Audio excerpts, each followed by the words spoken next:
नमस्कार, मैं हूं ज्ञानेंद्र पांडे ज्ञानी। आप देख रहे हैं AVN news plus. Ambedkar Nagar में पिछले एक सप्ताह से साधन सहकारी समिति लिमिटेड अन्नावा में बड़े पैमाने पर सचिव द्वारा घपला घोटाला और भ्रष्टाचार किए जाने का समाचार सुर्खियों में है। समय हमारे साथ मौजूद हैं साधन सहकारी समिति के अध्यक्ष संगम पांडे, जिन्होंने आवाज उठाया और इनके आवाज उठाने के बाद ही उस सचिव और बैंक मैनेजर के खिलाफ मुकदमा दर्ज हुआ है। संगम पांडे जी, आपका एबीएन न्यूज प्लस में स्वागत है। बहुत बहुत धन्यवाद आपका। संगम जी, जो सहकारी समितियां होती हैं जी, ये काजल का कोठरी माना जाता है जी। इसमें जो अध्यक्ष होता है और सचिव जो होते हैं, ये मौसेरे भाई का रिश्ता माना जाता है। अचानक आपने बगावत क्यों किया? देखिए, मैं भारतीय जनता पार्टी का एक सच्चा कार्यकर्ता, भले छोटा ही कार्यकर्ता हूँ, लेकिन सदैव राजनीति में यह सिखाया जाता है कि राजनीति एक समाज सेवा के रूप में की जाती है। साधन सहकारी समिति अन्नावा का निर्विरोध अब की बार मैं अध्यक्ष चुना गया। श्रीमान जी, अध्यक्ष चुनने के बाद वहाँ की जब रवैया हमने देखा, जैसे खाद रेट से महंगा बिकना और तमाम ऐसे चीज़ें हमने देखा, तो मैंने सचिव महोदय से कहा कि आप रेट से ही खाद बेचा करिए और जो भी किसान हैं आप टाइम से आइए, टाइम जाइए। उनको तमाम बार जो है इस बात के लिए बताया गया और आग्रह भी किया गया, लेकिन वो इस बात को न मानते हुए अपने वही पुराने जो पुरानी सरकारें रही हैं, क्योंकि ये पुराने कार्यकाल में कुछ ऐसे काम है, पुराने घाघ कर चुके हैं जो आज के डेट में भारतीय जनता पार्टी की सरकार है। माननीय मुख्यमंत्री जी एक ऐसे मुख्यमंत्री हैं कि जो भ्रष्टाचार बहुत बड़े पैमाने पे ख़त्म हो गया है उत्तर प्रदेश से। लेकिन जितने भी पुराने सचिव हैं ज़िले में, एक कहीं न कहीं एक से बढ़कर एक घाघ हैं, मिल करके मात्र मैनेज करने में ही 7-8 महीना लगा दिए। लेकिन बात सिर के ऊपर तब हो गया जब सहकारी बैंक में मैं गया तो पता पाया कि 4 चेक पे हमारी फर्जी साइन करके श्री चंद्रिका प्रसाद तिवारी ने पैसा निकाल लिया। तो उसके बाद मैं बैंक मैनेजर से कई बार कहा, लिखित में भी मौखिक में भी, श्रीमान जी हमको स्टेटमेंट देने की कृपा करें, उस अकाउंट में कितना रुपया निकाला गया है, कितना सचिव द्वारा क्या क्या किया गया है। तो साधन सहकारी समिति का जो खाता सहकारी बैंक कटेहरी शाखा में है, न तो बैंक मैनेजर आज तक मुझे उसका स्टेटमेंट दिए। ऐसी स्थिति में अहिरौली थाने में मुझे एफआईआर दर्ज कराना पड़ा। संगम जी, जो सहकारी समितियां होती हैं, इस पर गांव का किसान पूरी तरह से निर्भर होता है। उसको खाद मिलता है, बीज मिलता है, उसके धान का और गेहूं का खरीद होता है। ऐसे में उस सहकारी समिति पर अगर घपला घोटाला और भ्रष्टाचार पाया जाता है, होता है, तो कहीं न कहीं गांव के किसान जो इस देश के बड़े भविष्य माने जाते हैं, उनके साथ बहुत बड़ा धोखा और बहुत बड़ा कि छल होता है। ये जो मामला आपके द्वारा उठाया गया, इसमें कितने पैसे का घपला घोटाला आपके संज्ञान में अभी तक आया है सूत्रों द्वारा? क्योंकि बैंक मैनेजर तो आपको स्टेटमेंट नहीं दे रहे हैं जी, अभी तक नहीं दिए हैं जी। कितने का? बैंक मैनेजर और सचिव द्वारा 7,20,000 रुपये 2022 के नवंबर माह में आया है, जिसमें उस अकाउंट में 1,500 कुछ रुपए इस समय मौजूदा स्थिति में है। बाकी सब पैसा निकल गया जी। और आपके सिग्नेचर द्वारा? जी नहीं, मेरे सिग्नेचर से 4 चेक से निकला है, लेकिन वो पैसा प्रबंधकीय खाते से किस मतलब मद से दिखाते हुए क्या निकाले हैं, इस चीज़ के लिए बिना स्टेटमेंट के हम कुछ कह नहीं सकते। अच्छा, ये जो 4 चेक की बात आ रही है जी, इस पर जब तक आपका सिग्नेचर नहीं होगा तब तक पैसा विड्रॉ नहीं होगा। जी, क्या आपने सिग्नेचर किया है? नहीं, हमने सिग्नेचर नहीं किया। हमने बैंक मैनेजर से और सचिव महोदय को, हम दोनों लोग को नोटिस दिए और बैंक मैनेजर से निवेदन किया, आग्रह किया कि आप स्टेटमेंट देने की कृपा करें, क्योंकि मैं उसी का अध्यक्ष हूं उस अकाउंट का और मेरा सचिव है। और इसके लिए मैं ज़िले के अधिकारी AR महोदय से भी मिलकर के शिकायत की, लेकिन बैंक मैनेजर आज तक जो है स्टेटमेंट नहीं दिए, और जब तक स्टेटमेंट मुझे बैंक का नहीं मिल जाता, इसमें हम नहीं कह सकते कि कितने रुपए का जो है घोटाला हुआ है या क्या हुआ है। संगम जी, जब आप यह आवाज़ उठाए तो क्या आपके ऊपर कोई इस तरह से प्रेशर, दबाव कुछ झेलना पड़ा आप? देखिए, जो माननीय मुख्यमंत्री जी का, माननीय JPS राठौर जी का एक सपना रहा और जो आज साकार हो रहा है, किसान KCC बनवा करके, किसान खाद बीज सोसाइटी से उधार लेकर के, एक धान की जरई से लेकर के धान पैदा करता है, उसके बाद जब धान बेचने का टाइम आता है तो कहीं न कहीं धान के कुछ ऐसे दलाल जो सचिव और अध्यक्ष को मैनेज करने में लगते हैं। आज तक जो पुरानी सरकारें में रही हैं, किसान जो भी टाली लाइन में लगती है या जो भी नंबर लगता है वो मात्र किसानों का लगता है।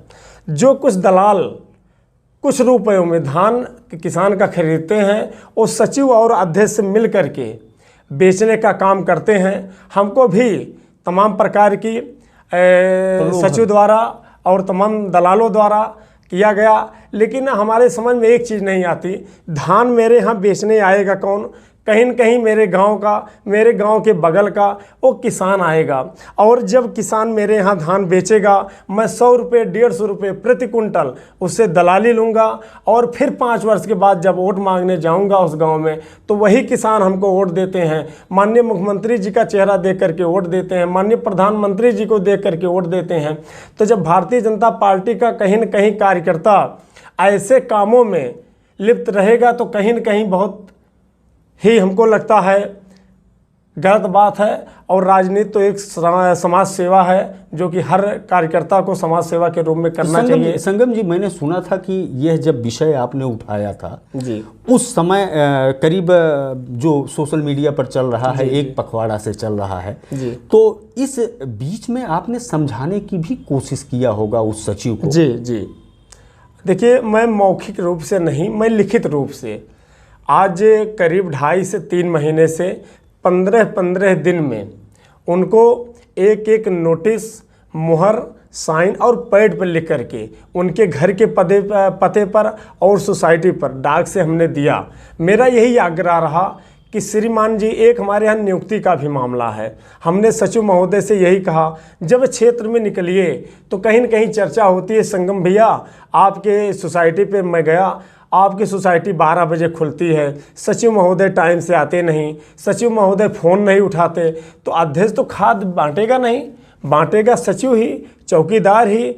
इन सब चीज़ों के लेकर के हमने सचिव महोदय को कई बार लिखित में हमने देने का कार्य किया, लेकिन इसमें कहीं न कहीं विभाग के भी कुछ, अभी खुलने दीजिए पूरा राज, अभी तो जांच का विषय है। माननीय जिलाधिकारी महोदय को पत्र दिया गया है, ADM महोदय उसका शायद जांच कर रहे हैं, क्योंकि जिलाधिकारी महोदय मेरे सामने ही दिए हैं। अभी देखिए कितने अधिकारी और कितने ऐसे कुछ दलाल का राज खुलेगा, क्योंकि जो सरकार की मंशा है, पिछले सरकार से देखते हुए 1000 गुना यह सरकार बहुत ही उत्तम काम किसानों के लिए कर रही है।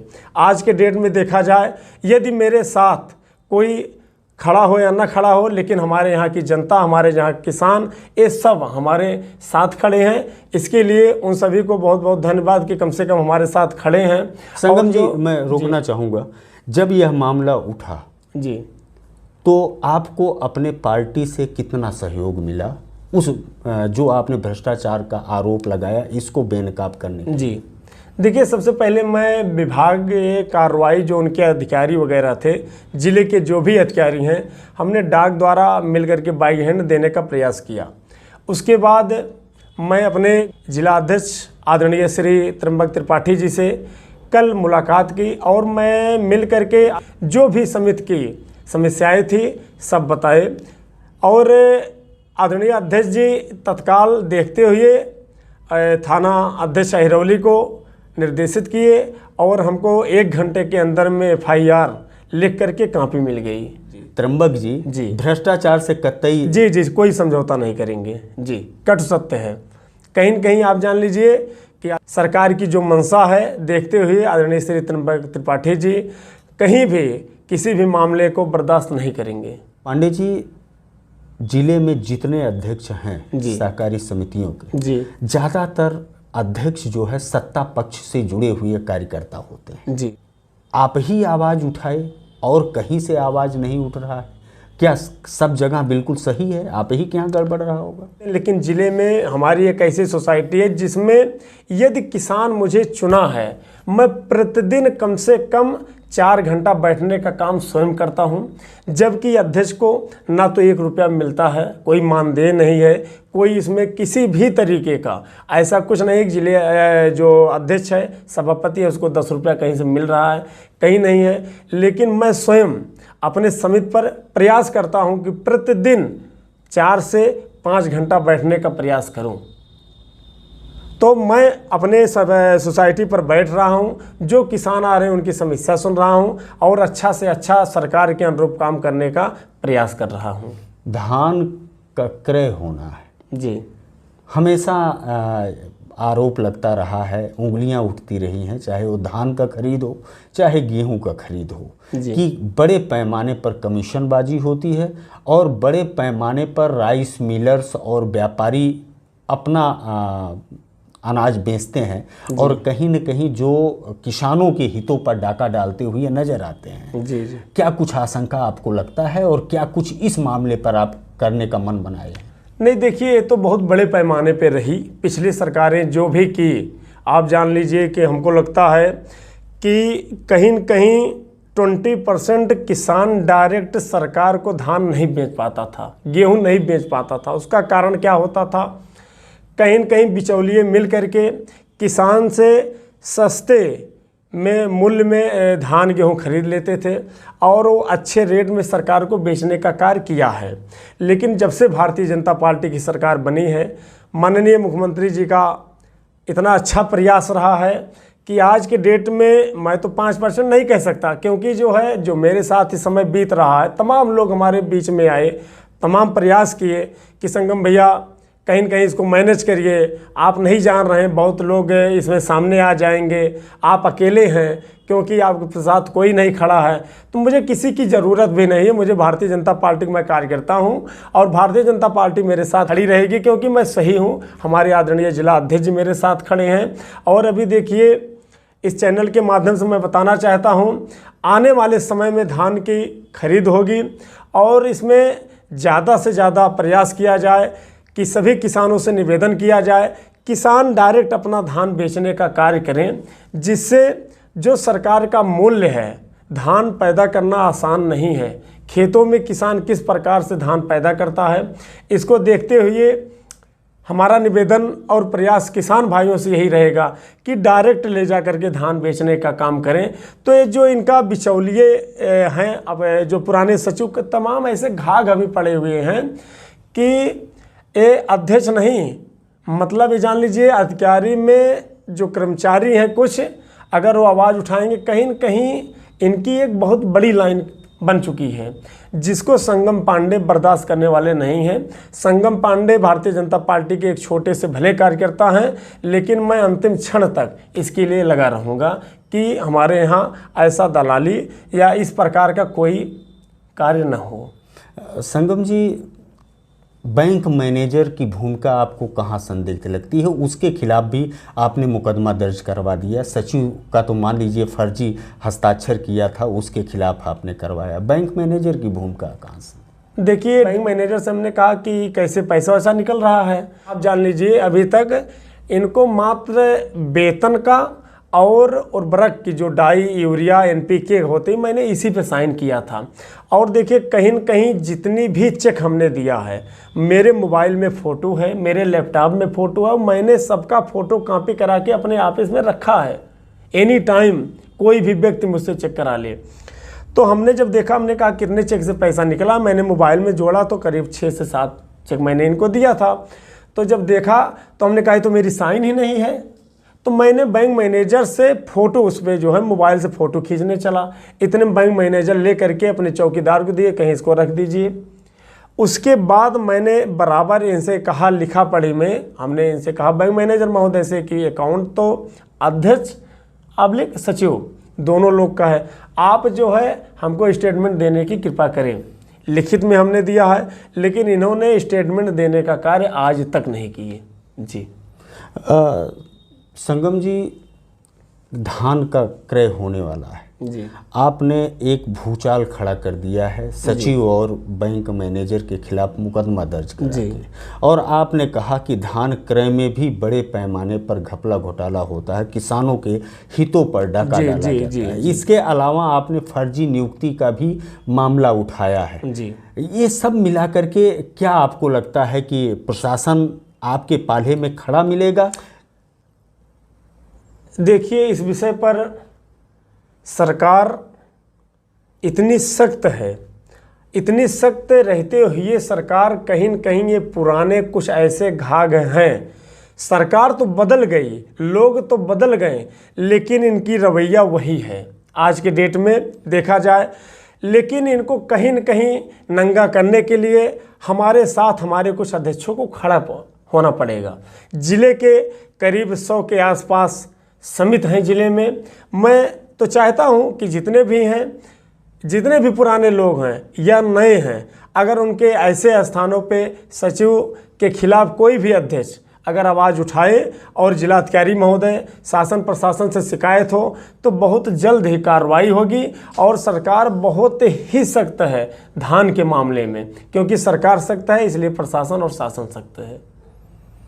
सरकार का बहुत बड़ा एजेंडा है जी कि वह क्राइम और करप्शन के खिलाफ ज़बरदस्त फाइट कर रहा है, और कहीं न कहीं इसका सरकार की छवि यही देखी जा रही है।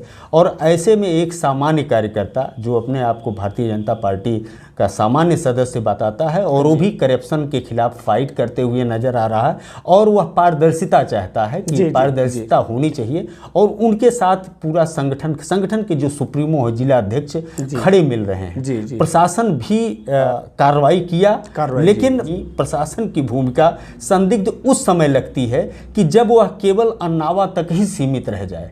अगर वह सभी साधन सहकारी समितियों पर बिना उंगली उठाए इस तरह का ऑडिट एक बार करे कि जो भी चेक निर्गत हुआ है, जो भी धन निकला हुआ है, क्या अध्यक्ष की सहमति है कि नहीं। धान क्रय में बड़े पैमाने पर बिचौलियों का बोलबाला रहता है। एक ऐसा खेल रहता है कि सचिव से लेकर के और ऊपर तक तमाम अधिकारी संलिप्त होते हैं। इस तरह की खबरें आती रहती हैं, और कहीं न कहीं आपने एक संदेश दे ही दिया है कि अब पुराने ढर्रे पर जो अधिकारी चल रहे हैं, पिछली सरकारों के घाघ, वो अपने आदतों में सुधार ले आएं, नहीं तो संगम जैसे ढेर सारे संगम पैदा होंगे और उंगली उठाएंगे। संगम जी, एवीएन न्यूज प्लस से आपने बात किया, और सारे दर्शकों के जहन में जो सवाल गूंज रहा था कि आखिर में संगम ने इतना आवाज क्यों उठाया, कौन सा मामला है, क्या कुछ कार्रवाई हुआ, तो हम अपने दर्शकों को बता देना चाहते हैं कि संगम ने जिस सचिव के खिलाफ और जिस बैंक मैनेजर के खिलाफ आवाज उठाया था और कटघरे में खड़ा किया था, प्रथम दृष्टया उसको दोषी पाया गया, देखा गया, और उसके खिलाफ मुकदमा दर्ज हुआ। और इन्होंने कहा कि धान क्रय में भी वो घपला घोटाला नहीं होने देंगे। जिस तरह से यह सरकार के मंशा के अनुरूप ये काम कर रहे हैं, और उसी तरह से और भी संगम अगर जिले में काम करेंगे तो सरकार की पारदर्शिता वाली छवि कहीं न कहीं निखर करके सामने आएगी। प्रशासन को हाथ से हाथ मिला करके चलना पड़ेगा। वैसे साधन सहकारी समितियों को काजल की कोठरी कहा जाता है। Sangam ji, against fight crime and corruption, आपने इस तरह से जो एक पहल किया है और जो एक बीड़ा उठाया है, एवीएन न्यूज़ प्लस हर कदम पर आपके साथ रहेगा। आप सारे दर्शकों को अपनी बात को बताया और इस मामले की पूरी जानकारी दिया। आपको बहुत बहुत धन्यवाद। आपको सादर प्रणाम, और आपको बहुत बहुत धन्यवाद कि भारतीय जनता पार्टी के इस छोटे से कार्यकर्ता को आपने अम्बेडकर नगर के उस कोने से ढूंढ करके, और आपने आज इस मंच के माध्यम से हमको बोलने का एक अवसर दिए। इसके लिए आपको कोट कोट धन्यवाद, बहुत बहुत आभार। फिर हम इसी तरह के शख्सियत से आपकी मुलाकात कराएंगे जो सुर्खियों में रहेगा, और इसी तरह से against fight crime and corruption का मिसाल जलाएगा, सुर्खियों में रहते हुए तमाम सवालों को जन्म देगा, और उन सवालों का जवाब इसी तरह से आपको मिलता रहेगा। बस आप YouTube पर देखने के लिए एवीएन न्यूज प्लस को सब्सक्राइब करें। सोशल मीडिया के विभिन्न प्लेटफॉर्म पर आप सपोर्ट दें। एवीएन न्यूज प्लस के लिए ज्ञानेंद्र पांडे, ज्ञानी, अम्बेडकर नगर।